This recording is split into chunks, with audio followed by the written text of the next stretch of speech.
नमस्कार, वंदे मातरम दोस्तों। Chapter debenture, second chapter accounting for debentures में certain questions for issue of debentures at par, premium, discount that we have seen already. Now in this session, question number 10, Mansoori Limited required to issue 8,000 debentures of 100 each at a discount of 10%. ये question में हमें normal issue procedure की journal entry pass करनी है। 100 रुपए का एक debenture है and amount is split in 3 different parts, application 30, allotment 45 minus 10 and call is 25। Actually हमें क्वेश्चन में ये दिया गया है कि amount receivable from debenture holders as 30, 35 and 25। तो मेन क्वेश्चन में हमें ये डिसाइड करना है कि डिबेंचर डिस्काउंट किस स्टेज पे, कौन से स्टेज पे कंसिडर किया जाए। तो in absence of information always debenture discount is to be considered at the stage of allotment. Debenture discount has to be considered at the stage of allotment.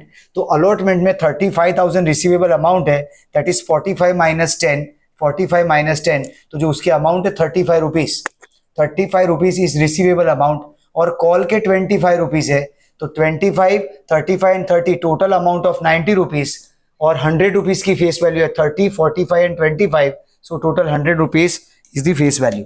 तो 100 की फेस वैल्यू में 90 receivable amount है, उसमें 30 application में, 35 allotment में और 25 call में आएगा। Application received for 10,500 debentures and excess application is rejected, ऐसा बोला है। इसका मतलब यहाँ पे आउटराइट रिजेक्शन है, प्रो रेटा नहीं है। डिबेंचर इश्यू एक्सपेंस ऑफ 22,000 है और राइट ऑफ करना है 1/5 of debenture issue expense and debenture discount, तो ये एक एक्स्ट्रा एंट्री आएगी यहाँ पे। तो ये क्वेश्चन 2 इंपॉर्टेंट पॉइंट की वजह से है। एक, डिबेंचर डिस्काउंट कुछ भी ना बोला हो क्वेश्चन में, तो किस स्टेज पे कंसिडर करेंगे, तो at the stage of allotment, and how to write off this fictitious asset of debenture issue expense and debenture discount. So first entry is bank to debenture application, तो उसमें 10,500 debenture पे 30 rupees receive for application, amount is 3,15,000। From this 3,15,000, 8,000 debenture company want to issue into 30, 2,40,000 will be transfer to 10% debenture, and extra application जो है 2,500 into 30, 75,000 rupees will be returned to the applicants. इसके बाद next stage, first जो application का stage था वो over होने के बाद नेक्स्ट स्टेज पे अलॉटमेंट ड्यू होगा। तो अलॉटमेंट ड्यू होगा 8,000 डिबेंचर पे। एंट्री है debenture allotment, debenture discount to 10% debenture. हमेशा याद रखना है कि सिक्योरिटी प्रीमियम हो तो क्रेडिट होगा, डिबेंचर डिस्काउंट हो तो डेबिट होगा। यहाँ पे less amount is to be received from the debenture holder, so it is debenture discount and it is debited at the stage of allotment. So entry will be debenture allotment, debenture discount to 10% debentures.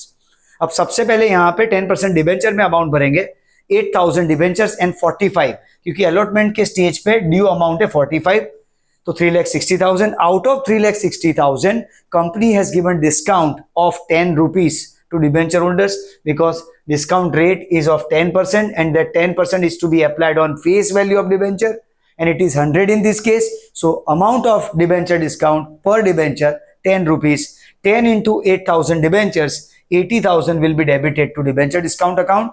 Out of 3,60,000, if company has given discount of 80,000, rest amount 2,80,000 is due to be received from debenture holders by way of debenture allotment. तो entry debenture allotment, debenture discount to 10% debenture, जिसमें due amount है 2,80,000। The same amount will be received. So bank to debenture allotment, that amount will be 2,80,000। Bank to debenture allotment जो amount हमने due किया है, due amount है 2,80,000 and the same will be received.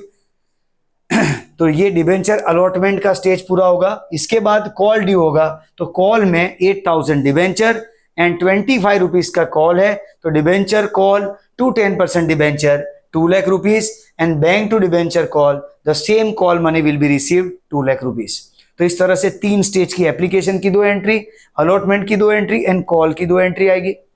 तो यहां तक हमारे लिए इंपॉर्टेंट पॉइंट क्या था कि डिस्काउंट कौन से स्टेज पे कंसिडर करना, तो एब्सेंस ऑफ इंफॉर्मेशन अलॉटमेंट में कंसिडर करेंगे। दूसरी बात, that is debited with debenture means debenture allotment, debenture discount to debentures, यानी ये जो ड्यू वाली एंट्री आती है अलॉटमेंट में, उस एंट्री में डिबेंचर डिस्काउंट को डेबिट किया जाएगा और net amount will be received for debenture allotment. ये 3 स्टेज की 6 एंट्री के बाद हमें बोला गया debenture issue expense of 22,000 is paid. तो debenture issue expense to bank 22,000 and out of this debenture issue expense 1/5 amount is written off from statement of profit and loss. तो statement of profit and loss में से debenture issue expense 22,000 का 1/5 amount यानी 4,400 right of होगा, और debenture discount के तौर पे जो अमाउंट है 80,000 उसका 1/5 अमाउंट, डिबेंचर डिस्काउंट 80,000 का 1/5 अमाउंट यहाँ पे आएगा 16,000। So 16,000 plus 4,400 20,400 will be written off in total from statement of P&L। Entry will be statement of P&L to debenture issue expense and to debenture discount. इसके बाद next जो topic है, interesting topic है, वो है issue of debenture for consideration other than cash. और उसके अंदर 5 अलग अलग टॉपिक है, यानी कंसिडरेशन अदर देन कैश, यानी कैश के अलावा कुछ और दिया जा रहा है अगेंस्ट डिबेंचर। तो मींस डिबेंचर कंपनी जो इश्यू कर रही है उसके सामने एसेट मिल सकती है, पूरा बिजनेस आ सकता है, अंडरराइटिंग कमीशन हो सकता है, इनकॉर्पोरेशन एक्सपेंस हो सकता है, कोलेटरल सिक्योरिटी। ऐसे 5 केसेस है। डिबेंचर कंपनी की साइड से इश्यू हो रहा है पर सामने कंसिडरेशन के तौर पे कैश नहीं मिल रहा है, यानी जो अब तक से हम बैंक से अमाउंट रिसीव करते थे वो बैंक की अमाउंट नहीं है। Against this debenture consideration is received other than cash, कुछ और आ रहा है। तो उसके ये जो 5 ऑप्शन है उसमें से पहला ऑप्शन ले रहे हैं अपने कि फॉर परचेज ऑफ असेट। अगर हम असेट खरीद रहे हैं अगेंस्ट डिबेंचर तो पहली एंट्री होगी असेट टू वेंडर। जिस पार्टी के पास से, जिस कंपनी के पास से असेट खरीदी जा रही है, पहली एंट्री होगी asset account debited to vendors account. यहाँ पे हमने एग्जांपल लिया है कि अगर 140 रुपीज की एसेट किसी वेंडर से खरीदा है तो एंट्री होगी asset to vendor 140। Next stage is disbursement of consideration, means payment of consideration. तो जो 140 वेंडर्स को देने का डिसाइड किया गया है उसको पे करने के कंपनी के पास 3 तरीके हैं डिबेंचर के फॉर्म में ही। एक है डिबेंचर इशूड एट पार, तो वेंडर्स टू डिबेंचर्स 140 आएगा। दूसरा है डिबेंचर इशूड एट प्रीमियम, तो जो वेंडर्स को 140 देना है उसके लिए लेस अमाउंट के डिबेंचर अगर दिए जाए, फॉर एग्जांपल 125 रुपए के डिबेंचर दिए जाए तो कंपनी को यहाँ पे बेनिफिट होगा and then benefit is termed as security premium reserve, और वहां पे आएगा ये 15 रुपीज। तो whenever vendors is been issued amount of means debenture less than the required amount, जो 140 है उससे कम अमाउंट के डिबेंचर अगर हम वेंडर्स को इश्यू कर रहे हैं, that difference will be credited to security premium reserve। अगर उल्टा केस है यानी वेंडर्स को 140 रुपए देने और उसके सामने 150 के डिबेंचर इश्यू किए जा रहे हैं तो 10 रुपए डेबिट में मिसिंग आइटम है and that 10 rupees will be considered as debenture discount. तो इस तरह से ये 3 option at par, at premium, at discount के केसेस है। अब यहाँ पे हमें क्वेश्चन नंबर 11 दिया गया है आदिनाथ लिमिटेड। आदिनाथ लिमिटेड ने मशीनरी खरीदी है शिखर मशीन से और अमाउंट है मशीनरी की 18 लाख रुपीज, जिसमें से 3 lakh rupees is to be paid immediately, तो बैंक से पे हो जाएगा 3 lakh rupees. 18 lakh rupees will be debited to machinery account. Now required amount to be paid to Shikhar machine limited is 15 lakh। तो यहाँ पे जो वेंडर्स को मैं अमाउंट पे करनी थी, जैसे यहाँ 140 थी, यहाँ पे अमाउंट डिसाइड हुआ है 15 लाख रुपए। नाउ अगर 15 लाख के लिए डिबेंचर है 9% डिबेंचर, 15,80,000 के डिबेंचर इशू हुए, 15 लाख देने थे, उसके सामने 15,80,000 के डिबेंचर इशू किए, तो 80,000 जो डिफरेंस है it is considered as debenture discount, because in consideration of 15 lakh 80,000 is given by way of debenture, so 80,000 का कंपनी को जो लॉस हुआ या लेस अमाउंट कंपनी ने जो रिकवर किया है it is treated as debenture discount. पर अगर रिवर्स केस होता कि 15 लाख रुपए जो पे करने उसके सामने अगर 14,10,000 के डिबेंचर दिए, 9% debenture of 14,10,000, so 9,000 rupees 90,000 rupees is the profit for the company and it should be credited to security premium reserve। तो 3 तरह से कंसिडरेशन डिसबर्समेंट हो सकता है, vendors to debenture at par के केस में, vendors to debentures to security premium reserve when premium debentures are issued at premium, and vendors debenture discount to debentures when debentures are issued at discount against the purchase of asset. जैसा asset purchase का case है वैसे business purchase का case आ सकता है। यहाँ पे 2 बातें हैं, क्योंकि यहाँ पे बिजनेस परचेज है इसलिए एसेट लायबिलिटी का अप्रोच होगा, असेट्स भी होगी लायबिलिटीज भी होगी। तो 2 बातें हैं, purchase consideration and net assets. Net assets यानी बिजनेस की वैल्यू हुई, net worth of the business, capital employed to the business, and it is ascertain by total assets minus total liabilities. हमने यहाँ पे एक एग्जांपल के तौर पे 125 रुपए की एसेट और 20 रुपए की लायबिलिटी यानी बिजनेस की नेट एसेट्स या कैपिटल एम्प्लॉयड की वैल्यू है 105 रुपए। 105 रुपए की वैल्यू जो है वो नेट एसेट्स की है, उसके सामने कोई ना कोई परचेस कंसिडरेशन दिया जाता है। तो परचेस कंसिडरेशन के अब 3 ऑप्शन होंगे। Purchase consideration can be equal to net assets, can be greater than net assets, can be less than net assets. तो ये तीनों कंडीशन हमें पहले समझनी है। अगर परचेस कंसिडरेशन नेट एसेट्स के बराबर है, एग्जैक्ट है, तो असेट टू लायबिलिटी हम लिखेंगे। असेट है 125, लायबिलिटी है 20। Asset debit and liability credit. तो जो 105 रुपए देने हैं वेंडर्स को 105 देने और बिजनेस की वैल्यू भी 105 है, तो एंट्री सिंपल हो जाएगी, asset to liability to vendors 105। अगर दूसरा केस देखें कि PC is greater than NA, यानी नेट एसेट्स की वैल्यू है 105 पर परचेस कंसिडरेशन के तौर पे दिया जा रहा है 112, तो एंट्री होगी asset to liability to vendors, जिसमें असेट में हम 125 लिखेंगे, लायबिलिटी में 20 और वेंडर्स में 112 लिखा जाएगा। अब वेंडर्स में 112 लिखने पे डेबिट में 7 रुपीज मिसिंग होगी, और that 7 rupees is excess amount paid by the company for purchase of business, and that extra amount is called goodwill. Extra amount paid for acquisition of business is termed as goodwill. तो हमेशा asset to liability to vendors और vendors में हमेशा purchase consideration लिखना है। तो purchase consideration यहाँ पे 105 था जो नेट एसेट्स के बराबर था, इसलिए कोई डिफरेंस नहीं आया। यहाँ पे 112 का परचेस कंसिडरेशन है, तो डेबिट में अमाउंट कम पड़ा तो वो गुडविल का आएगा। अगर दूसरा केस होता कि purchase consideration is less than net assets, तो हमें पहले एसेट्स के 125 और लायबिलिटी के 20 रुपए लिखने हैं ताकि 105 नेट एसेट्स की वैल्यू हो जाए।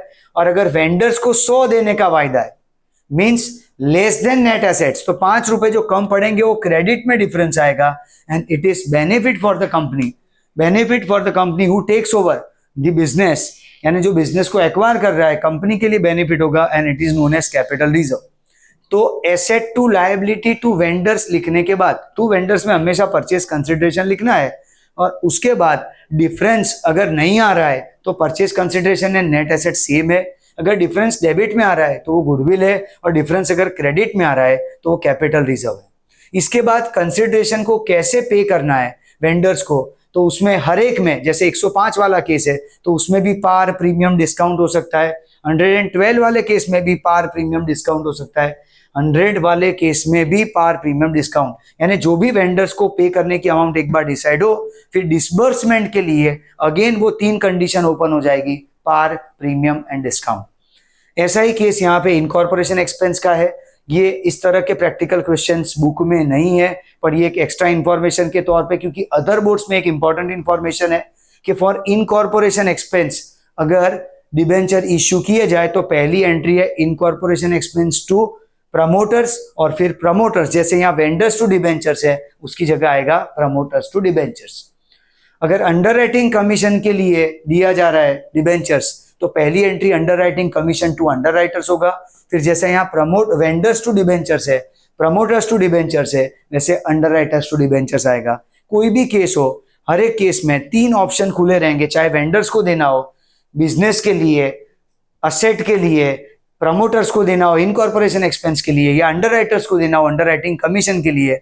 जब भी हम डिबेंचर इशू करेंगे ये 3 case at par, at premium and discount वाले केसेस हमेशा ओपन रहेंगे। तो ये 4 कंडीशन है, पहला फॉर परचेज ऑफ असेट, दूसरा फॉर परचेज ऑफ बिजनेस, तीसरा for incorporation expense, and fourth one is for underwriting commission. अब इसके 2 प्रैक्टिकल क्वेश्चन नहीं है, लेकिन ये असेट वाला केस हमने देख लिया ऑलरेडी। बिजनेस परचेज का ये केस आ रहा है यहाँ पे, question number 12, Voltas electric limited. तो वोल्टास इलेक्ट्रिक लिमिटेड ने बिजनेस परचेज किया है नवरंग ट्रेडर्स के पास से, और ये एसेट खरीदी गई है। जो जो एसेट आती जाए उसको डेबिट करते जाना है, यानी land and building account debit, machine account debit, furniture account debit, stock account debit, debtors account debit, हर एक की रिस्पेक्टिव अकाउंट आएगी। 5 आइटम है, 5 एसेट यहाँ पे खरीदा है, land, building, machine, furniture, stock and debtors. Liability में सिर्फ क्रेडिटर से 80,000 के, और जो डिफरेंस अब यहाँ पे एसेट और liabilities, asset debit and liabilities credit करने के बाद क्वेश्चन में हमें बोला गया है कि परचेज कंसिडरेशन के तौर पे नवरंग ट्रेडर्स को 15,36,000 का पेमेंट होगा। तो टू नवरंग ट्रेडर्स 15,36,000 हमेशा परचेज कंसिडरेशन की अमाउंट हमें यहाँ पे क्रेडिट में लिखनी है। तो जो डिफरेंस आया वो डेबिट में आया, जैसे डेबिट में डिफरेंस आएगा तो हम उसको गुडविल नाम देते हैं। तो यहाँ पे 1,60,000 excess amount paid by Voltas Limited to Navrang Traders and it is given by way of goodwill. So goodwill account is debited for 1,16,000. कहने का मतलब हमें असेट डेबिट करनी है, लायबिलिटी क्रेडिट करनी है और वेंडर्स का अकाउंट क्रेडिट करना है विथ परचेज कंसिडरेशन. फिर अगर डिफरेंस डेबिट में आए तो वो गुडविल है, क्रेडिट में आए तो वो कैपिटल रिजर्व है. नाउ नवरंग ट्रेडर्स को 15,36,000 रुपए का पेमेंट करना है, जिसके लिए 11% debenture are issued at a premium of 20%. अब यहाँ पे खास समझना है कि नंबर ऑफ कंसिडरेशन यानी नंबर ऑफ डिबेंचर्स कैसे कैलकुलेट हो. तो 100 रुपए का डिबेंचर है, 20 रुपए का प्रीमियम है, टोटल पेएबल अमाउंट पर डिबेंचर 120 रुपए हुई. 15,36,000 को 120 से अगर हम डिवाइड करें, this is total value to be paid to the vendors and exchange value of consideration mean exchange value of debenture is 120. 15,36,000 divided by 120 करे तो number of debentures is 12,800. Now 12,800 into 100 12,80,000 आएगा and 12,800 into 20 करने पे security premium is 2,56,000. तो इस तरह से ये एंट्री सेट करनी है जब भी पेमेंट करना है. 2 debentures 2 SPR, तो यहाँ पे इन दोनों का टोटल करके 120 आएगा और 1536 को 120 से डिवाइड करेंगे तो नंबर ऑफ डिबेंचर्स 12,800 एंड 12,800 यहाँ इंटू 100 करने पे face value of debenture into 20 करने पे सिक्योरिटी प्रीमियम रिजर्व. अब एक केस एक्स्ट्रा यहाँ पे हमने ये लिया है कि अगर by chance number of consideration की वैल्यू अगर पॉइंट में आ जाए, जैसे यहाँ पे प्रीमियम का रेट अगर चेंज कर दे हम कि प्रीमियम का रेट 5 रुपीज कर दे, बराबर यहाँ 20 था यहाँ 5 रुपीज कर दे तो 105 होगी वैल्यू 120 की जगह पे और 15,36,000 को 105 से डिवाइड करें तो 14,628.57. अब पार्ट में हम डिबेंचर नहीं दे सकते इसलिए पॉइंट वाली वैल्यू को हमने कैंसिल कर दिया. तो जो भी होल नंबर है 14,628 उतने डिबेंचर्स दिए जाएंगे इनटू 100 तो 14,62,800 डिबेंचर की अमाउंट आएगी. 14,628 इंटू 5 करने पे सिक्योरिटी प्रीमियम आएगा और ऐसा करने पे हमेशा क्रेडिट में कोई एक शॉर्टफॉल होगा, एक अमाउंट कम होगी and that part amount is paid by cheque. So वहां पे आएगा टू बैंक. ये खास ध्यान रखना है कि जब भी नंबर ऑफ कंसिडरेशन, एक भी क्वेश्चन ऐसा एक्सरसाइज में नहीं है पर by chance number of consideration कभी पॉइंट में आ जाए तो जितने टोटल नंबर ऑफ डिबेंचर्स है, होल डिबेंचर्स है, उसको ही लेना है और डिफरेंस की अमाउंट चेक थ्रू पे कर देनी है, जिसके लिए लिखा जाएगा टू बैंक. यहां पे जैसा हमने प्रीमियम का केस लिया है वैसे यहाँ डिस्काउंट पे भी डिबेंचर इश्यू हो सकते हैं. तब एंट्री होती Navrang traders debenture discount to 11% debenture. Debenture की फेस वैल्यू माइनस डिस्काउंट करते हैं और फिर जो नेट वैल्यू आती उससे हम नवरंग ट्रेडर्स में से ये 1536 से डिवाइड करते और इसी तरह से दो अमाउंट को स्प्लिट करते. कहने का मतलब जैसा यहाँ प्रीमियम क्रेडिट है वैसे डिस्काउंट डेबिट वाला केस भी इस तरह से हो सकता है कि vendors debenture discount to debenture. ये केस लिया गया यहाँ पे वेंडर डिबेंचर टू एसपीआर, इसकी जगह vendor debenture discount to debenture भी हो सकता है. नाउ फिफ्थ कंडीशन जो है वो है issue of debentures as collateral security. ये चौथी कंडीशन जो थी वो अंडरराइटिंग कमीशन की थी. First for purchase of asset, then purchase of business, then for incorporation expense, for underwriting commission, and fifth one is issue of debenture as collateral security. अब ये कैसा अप्रोच है, कोलेटरल सिक्योरिटी में जब भी company debenture issue करती है bank loan के सामने सपोर्टिव सिक्योरिटी के तौर पे, तो पहली एंट्री होती है बैंक टू बैंक लोन. अब हमारे पास यहाँ पे कोलेटरल सिक्योरिटी के डिबेंचर्स को शो करने के दो अप्रोच है, एक नो एंट्री और दूसरा रिकॉर्ड ऑफ डिबेंचर. तो अगर कोई एंट्री पास नहीं करनी है, क्यों एंट्री पास नहीं करनी, क्योंकि डिबेंचर सिर्फ सपोर्ट के तौर पे, सिक्योरिटी के तौर पे दिए जाते हैं बैंकिंग इंस्टीट्यूशन को और वो बैंक लोन के रीपेमेंट के वक्त बैंक की साइड से कंपनी को वापस मिल जाते हैं. इसलिए वो डिबेंचर जो इशू किए जा रहे हैं कोलेटरल सिक्योरिटी में उसकी एंट्री करना ऐसा कोई कंपल्सन नहीं है. तो पहला अप्रोच है कि वो डिबेंचर को एज अ नोट बताया जाए, उसकी कोई अकाउंटिंग एंट्री ना हो. तो फर्स्ट मेथड में अगर no entry for debenture issued as collateral security तो बैंक टू बैंक लोन जहां पे 5,50,000 का लोन लिया गया है, फिर डिस्क्लोजर कैसे होगा, तो कि बैलेंस शीट में पहला टाइटल इक्विटी एंड लायबिलिटी, उसमें शेयर होल्डर्स फंड, और दूसरा टाइटल ये मेन हेड है इक्विटी एंड लायबिलिटी, उसमें 3 सब हेड्स आते हैं, share holders fund, non current liability and current liability, जिसमें से नॉन करंट लायबिलिटी में लॉन्ग टर्म बोरोइंग्स में 10.5% के डिबेंचर्स 21 लाख के कंपनी ने ऑलरेडी इश्यू करके रखे और ऊपर से ये लोन के सामने 5 लाख के डिबेंचर कंपनी ने इश्यू किए. तो ब्रैकेट में एज अ नोट इंफॉर्मेशन आएगी कि above this 21 lakh 5 lakh is issued as collateral security. दूसरा, उसके नीचे लॉन्ग टर्म बोरोइंग्स में दूसरी आइटम आएगी बैंक लोन, ये 5,50,000 की, और उसमें भी ब्रैकेट में हम लिखेंगे debentures of 5 lakh issued as collateral security. तो this is first mode of presentation for collateral security debentures, that no entry is pass for debentures. Bank loan की एंट्री तो कंपलसरी है, वो तो सेपरेट ट्रांजेक्शन है। पॉइंट सिर्फ इतना है कि डिबेंचर की एंट्री नहीं हो रही यहाँ पे कोलेटरल सिक्योरिटी की। तो दूसरा केस जहां पे हम रिकॉर्ड कर रहे हैं debenture issued as collateral security को, तो उसके लिए पहली एंट्री तो बैंक टू बैंक लोन होगी 5,50,000 से। दूसरी entry debenture suspense to debenture होगा 10.5% डिबेंचर्स जिसके सामने कंपनी को कोई कंसिडरेशन नहीं मिल रहा है, इसलिए टेम्पररी यहाँ पे डिबेंचर सस्पेंस अकाउंट डेबिट होगा। एंट्री होगी डिबेंचर सस्पेंस टू 10.5% डिबेंचर। अब उसका डिस्क्लोजर बैलेंस शीट में पहला टाइटल इक्विटी एंड लायबिलिटी, जिसमें फर्स्ट सब टाइटल शेयर होल्डर्स फंड, दूसरा नॉन करंट लायबिलिटी, उसके अंदर लॉन्ग टर्म बोरोइंग्स में शो करेंगे 10.5% डिबेंचर्स 21 लाख जैसा यहाँ पे शो किया था। दूसरा, अब 10.5% डिबेंचर एज कोलेटरल सिक्योरिटी जो हम इश्यू करें 5 लाख के, वो एज एन यहाँ पे एज ए नोट आया था, एज एन इंफॉर्मेशन, यहाँ पे उसकी वैल्यू प्रेजेंट करेंगे 5 lakh minus debenture suspense account 5 lakh, क्योंकि ये दोनों इंटर रिलेटेड अकाउंट है, इसलिए बाहर अमाउंट यहाँ पे कोई अमाउंट आएगी नहीं, डैश करना है यहाँ पे। और उसके बाद बैंक लोन, जो bank loan as it is 5,50,000, और उसके ब्रैकेट में इंफॉर्मेशन आएगी कि 5 lakh rupees debenture issued as collateral security. तो अगर डिबेंचर डिस्क्लोज करने हैं तो उसके लिए एंट्री होगी डिबेंचर सस्पेंस टू 10.5% डिबेंचर, ये याद रखना है। बैंक लोन की एंट्री दोनों में कॉमन है। डिस्क्लोजर में अगर एंट्री नहीं कर रहे हैं तो दोनों जगह पे नोट के फॉर्म में आएगा, और अगर एंट्री कर रहे हैं तो सिर्फ बैंक लोन के ब्रैकेट में इंफॉर्मेशन आएगी, बाकी डिबेंचर को यहाँ पे वैल्यू की तरह वैल्यू के साथ यहाँ पे शो करेंगे, आउटर कॉलम उसकी कोई अमाउंट आएगी नहीं।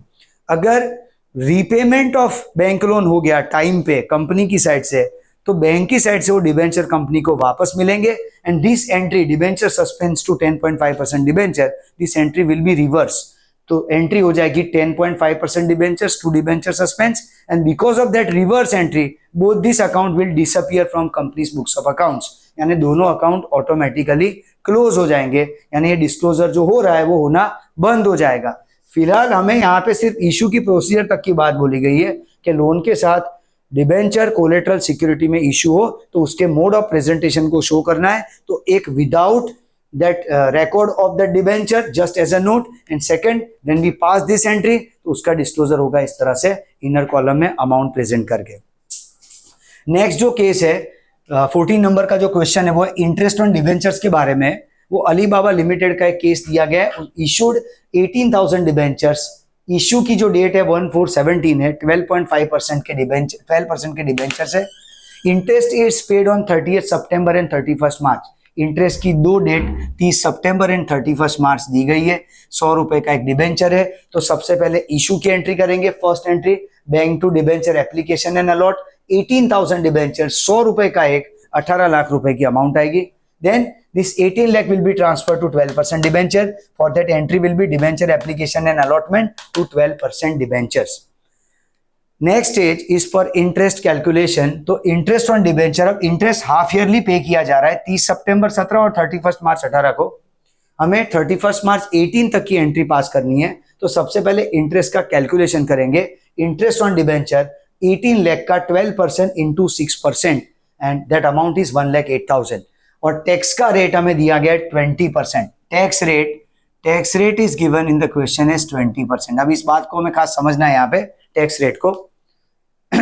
As per income tax act of our nation, income of any citizen is assessed in 5 different heads. Income from salary, income from business profession, income from house property, income from capital gain and income from other sources.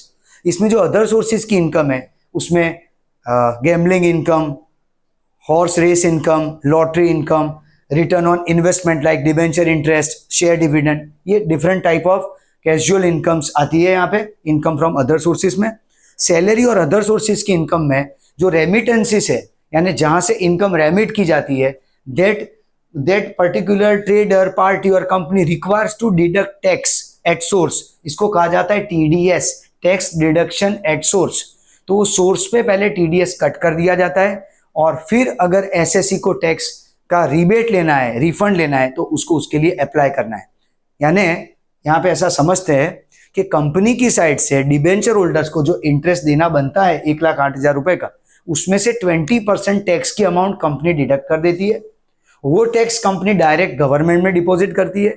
फिर जो debenture holder को interest का पैसा मिला, उसकी पांचों head की income को क्लब करने के बाद अगर जो स्लैब्स है टैक्स के, उसके हिसाब से उसको टैक्स नहीं भरना है या कम भरना है, then that amount of TDS, जो उसका टीडीएस कटा है इंटरेस्ट में से, उससे अगर कम टैक्स उसको भरना है या टैक्स नहीं भरना है, तो टीडीएस का उसे रिफंड करना होता है। बट ये कंपनी की रिस्पॉन्सिबिलिटी है कि before payment to debenture holders, tax amount is to be deducted from interest and the same is to be deposited to government treasury by way of TDS। तो उसके लिए हम यहाँ पे समझेंगे कि 1,08,000 का जो इंटरेस्ट है, उसमें से डिबेंचर होल्डर्स को 80% अमाउंट जाएगी और 20% जो गवर्नमेंट में जाएगा। तो 1,08,000 का 20% 21,600 टीडीएस पेएबल में, and remaining 80% 86,400 is payable to debenture holders. 30 सितंबर को ये एंट्री होने के बाद ये दोनों पेमेंट होंगे, debenture holders to bank 86,400 and TDS payable to bank 21,600। फिर 31 मार्च 18 को भी सेम प्रोसेस होगी, यही 3 एंट्री आएगी। Interest on debentures 1,08,000, again 6 month interest, out of that 20% is tax payable, so to TDS payable is 21,600 and to debenture holders 86,400. Then this two amount is to be paid. Debenture holders to bank 86,400, TDS payable to bank is 21,600.